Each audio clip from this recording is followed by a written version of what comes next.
2.5-hour Plan Commission meeting. I have read information, read the maps, studied the maps. I've visited the area for hours and spoken with people within the 1 mile to a 3-mile radius of this proposed project with a specific focus on what the purpose is being here for. And I've focused on the buffer zone and what I am charged with and what my colleagues are charged with. I've stood on porches, I've sat on people's couches, I've walked on their land, and thank you to those who allowed me to do so. Most importantly, I listened. I listened to stories about why people live here, why they farm, why they had their land certified as a wildlife habitat, why they live in the country. I'm a city girl. I always have been. I enjoy the countryside. I enjoy driving in the countryside. I've never lived there. So I felt it important that I go there. I had to get a feel for the land and make a decision that wasn't based by merely looking at a piece of paper.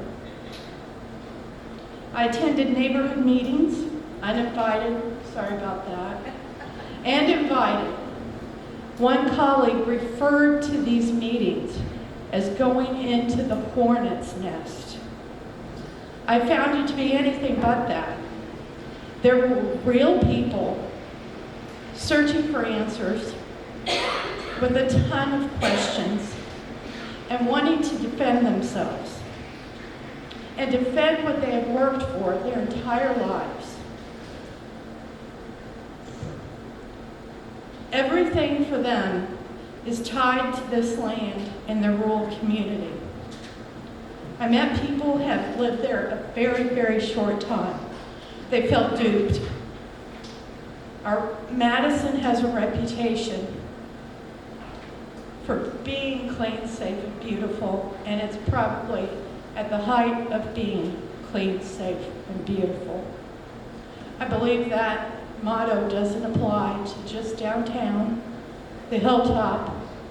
It also applies to the buffer zone that we have to represent. I met people that just moved there, and I met people who have lived there for 8 generations and everything in between. I also read the letters, every letter that was sent to council.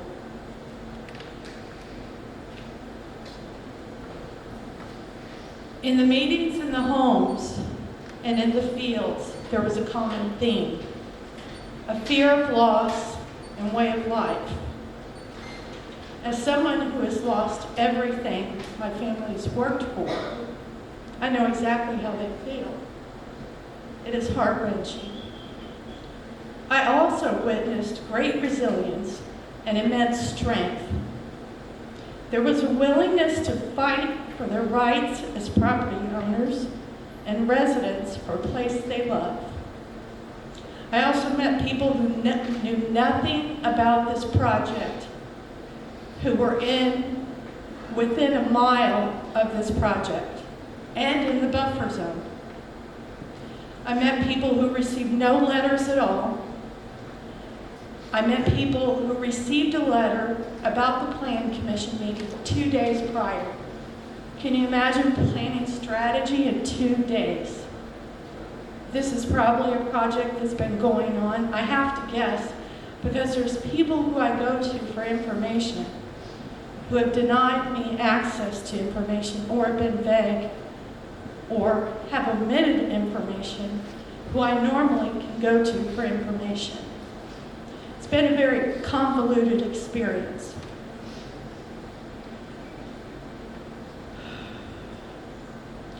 I did meet one person in favor of this project. Yes, there were some meetings that were planned, but there were many that were very, very random, knocking on doors of people I had no idea who they were. Farmers did not take me to them. I spoke to at least 50 people. I would have spoken to more, but I don't have that much time. That's not the strategy. City Council should have had this in their hands a lot sooner, with a lot more information. Majority of our information was supplied by the power company, not by our economic development department or any of my colleagues that I normally go to for advice. I wish to make it clear. Oh, I skipped something. So, to what brings us here today, and Warren Oxshire was exactly right. It's about zoning. It's not about solar.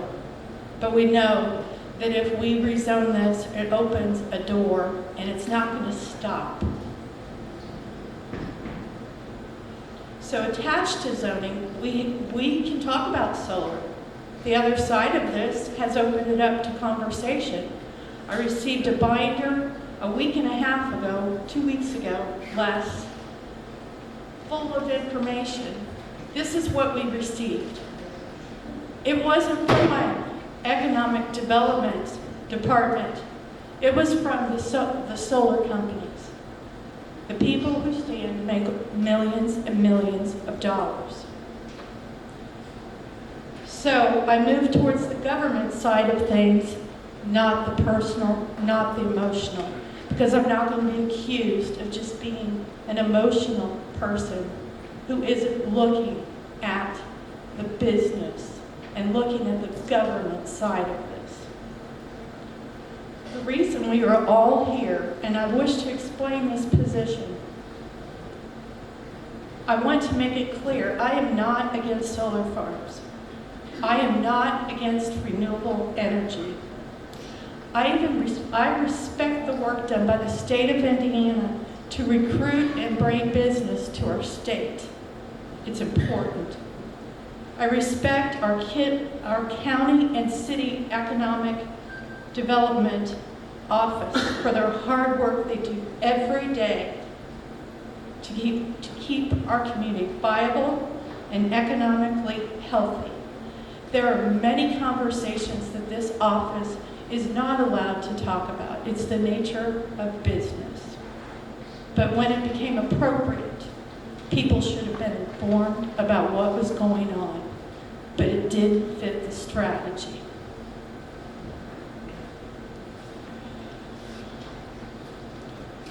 I respect property rights. Everyone's property rights. The property rights of all residents in Madison and Jefferson County. But I do not believe in one person's property rights infringing on another person's property rights. I went out there. This is a low-density residential community. It is inappropriate for solar industry. This is not common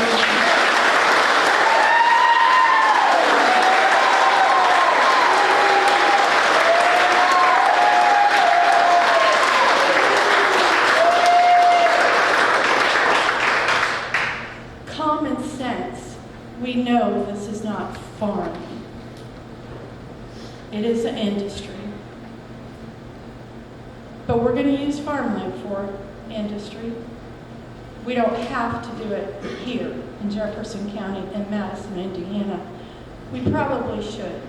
I'll get to that. Beyond the personal stories and emotion, I looked at this area where this enormous industrial project will be in proximity to the residents of the community.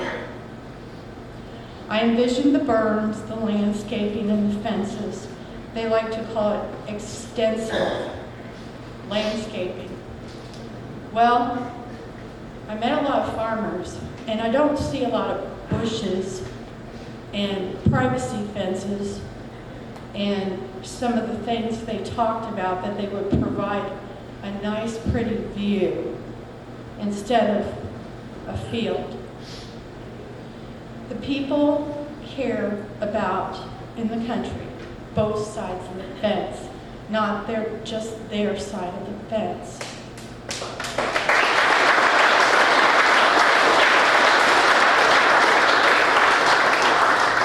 They care about the wildlife, the countryside, the natural plants, not ones that people haul in because they'll only grow 3 feet high, so you don't have to do any maintenance on them.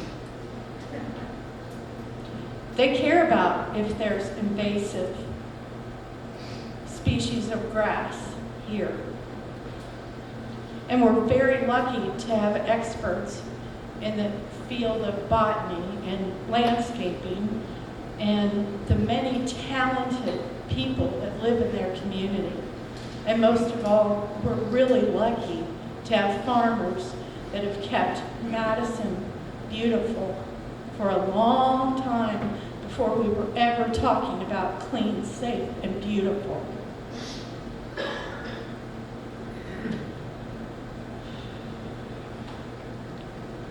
People's quality of life is at stake. There are 308 people who live within 1 mile of this project, and over 6,200 people who live within 3 miles. And I said that I would focus on the buffer zone because that's what I was charged with. But it goes beyond the buffer zone. After much time, energy, and research, it is my finding that Jefferson County government and Madison government is ill-prepared to address the issues that come with renewable energy and specifically solar. Yes, Jefferson County has an ordinance. We have an ordinance, a 10-page ordinance. Madison had a 1 hour executive session about this issue. 1 hour. Think of all the hours these people have spent and lost sleep over this issue. 1 hour?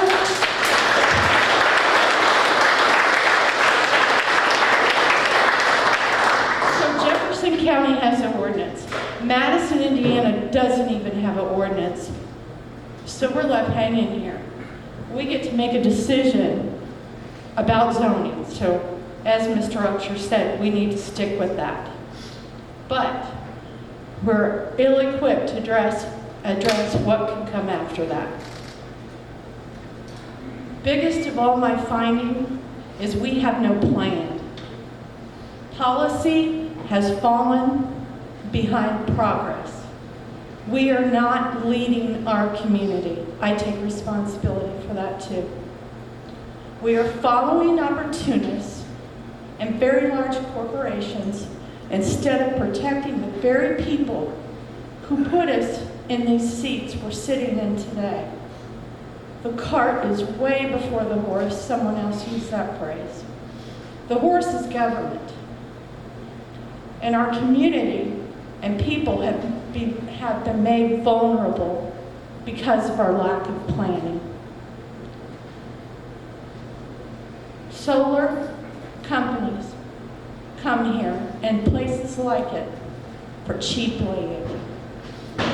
They come here because we don't have a plan. We're vulnerable. We, the city government and county government, need to develop a clear, concise, and smart plan for our community's future, and then decide when and where and who we're going to do business with in the solar industry. We need to represent all people, not a select few, not who has the most political pull, not who has the most money, but all people.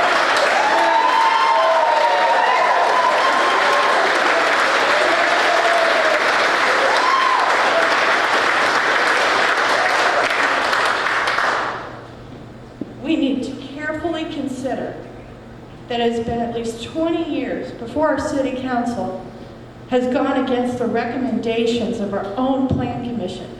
The plan commission is comprised of people we put on it. The county government puts 2 people on there. They didn't show up. Now, maybe they were ill, maybe they were called out of the country. Josh Wilbur was working. But there were only 5 out of 9 planning commission members present. That's disgraceful. People kept asking me, are people going to actually come to the city council meeting? Are people not going to be there? We're here. We're here because we care, even though you didn't vote us in. I urge my fellow council to strongly support the Plan Commission's recommendation and my findings after going to this area and doing extensive due diligence. This area is zoned properly. It's R4, it's residential, low density, it's residential agriculture, and it should remain such. And if this is turned down during the year that we have where they can reapply, we better have a plan and protect the people who live here.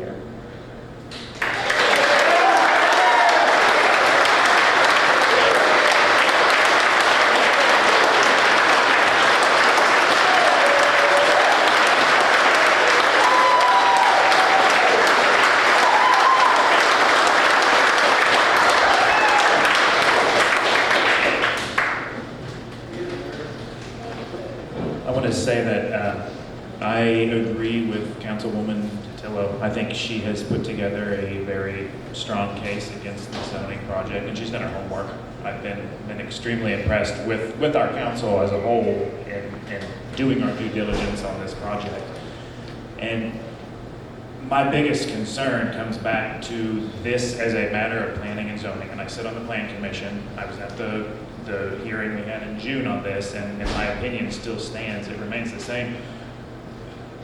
It's a land use project. What is the best and highest use of this land from a development standpoint of the city of Madison? And I cannot support taking up 1,000 acres of what we have deemed in our zoning to be residential land for something that will sit for 30 years.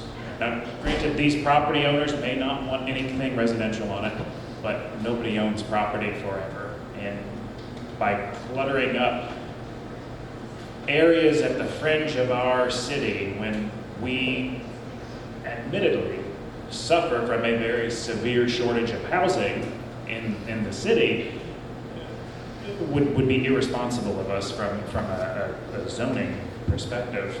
There was a quote from a city official in the paper Friday that regarding a housing study, and said where there's a need for housing in Madison within the 2-mile buffer within the city of Madison, we need housing here, and I can't support using this for solar. Further, we have no development standards in place. Our zoning is behind where it should be, and we are working on that as a city. We're working on a new zoning ordinance that would address these new technologies coming into place. But right now, if we were to approve this zoning change and it would go to our Board of Zoning Appeals, they have no guidance whatsoever, because our current zoning ordinance has nothing in place to govern what these sorts of developments should look like. So the elected body of the city is not able to provide input to our BZA because we have not received input from our constituents. We've not received input from the city on what this new ordinance should look like, what these new zoning laws should look like. So I would encourage this council to support the findings of our City Plan Commission and their unfavorable recommendation on this project.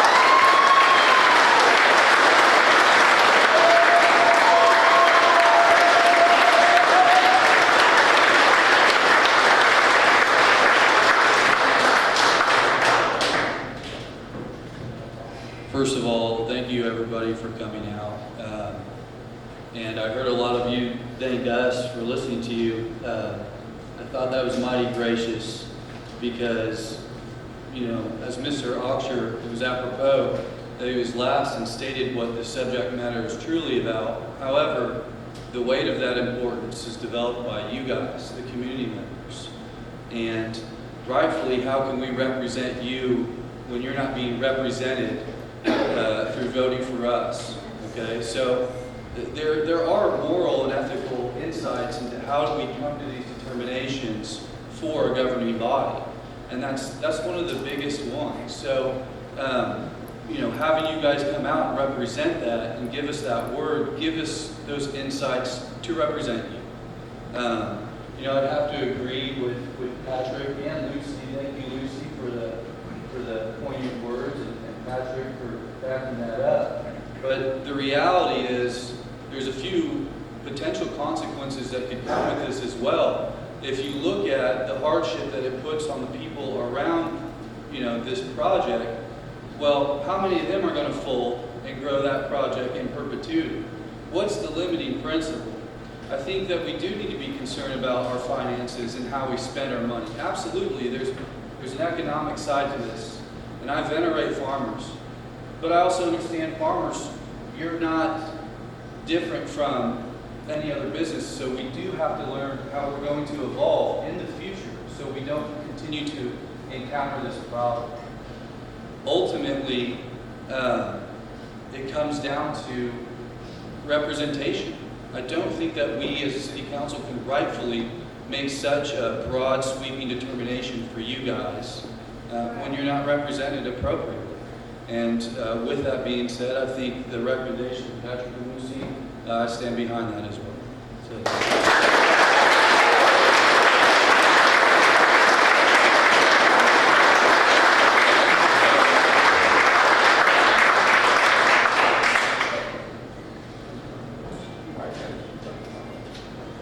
Turn it back on. Thanks, everybody. Any other remarks from council? Is there? I mean, we've already gone through a 3-hour public hearing. I don't know if we need to. Do you? Okay. My last comment here is it circles back to the ordinance we tabled earlier. I think our meeting procedures work as they're intended and allow us to move things at a quicker pace if need be. So I would move, in light of all the research that's been done, and in order to settle this once and for all, I would move to suspend the rules and move to third reading.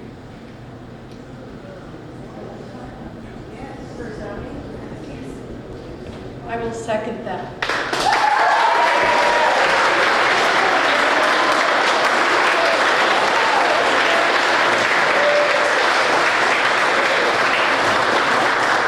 In order to suspend the rules and go to third reading, we'll do a roll call. It needs to be unanimous. Patrick Tobin. Yes. Carla Crooks. Yes. Lucy DiTillo. Yes.